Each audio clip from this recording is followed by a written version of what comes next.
कोई पीसी करके कहता है कि लड़ाई तब तक जारी रहेगी जब तक इसकी सदस्यता नहीं चली जाती है। कोई ट्वीट करके कहता है कि लड़ाई जब तक जारी रहेगी जब तक इसकी सदस्यता नहीं चली जाती। कोई महिला आयोग की नेता कहती है कि जब तक इसकी सदस्यता नहीं जाती हम लोग चैन से नहीं बैठेंगे।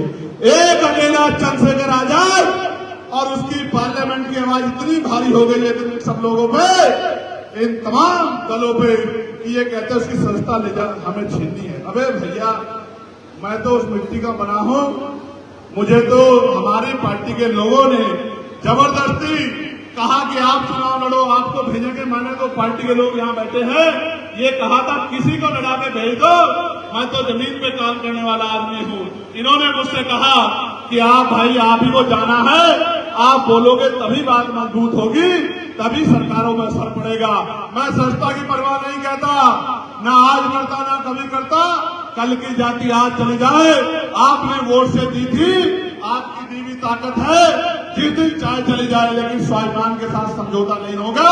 इसलिए मैंने आपसे कहा, मैंने आपको हजरत इमाम हुसैन का जो उदाहरण दिया था वो इसलिए दिया था कि उनके बच्चे कुर्बान हो रहे थे, लेकिन उन्होंने समझौता नहीं किया। वो उन्होंने अपनी जान की बाजी लगा दी, जंग हार गए, कुर्बानी हो गई, शहादत हो गई, लेकिन लोगों के दिलों में जिंदा रहे।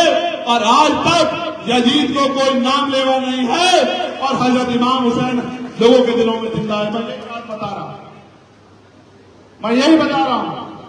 मैं सस्ता की परवाह नहीं करता। मैं कहता हूं गवर्नमेंट को, आज मेरी सस्ता छीन लो, मैं जितना ताकतवर जमीन पे हूं, ये 2027 में मेरे लोग बताने का काम करेंगे सस्ता कैसे छीनी जाती है।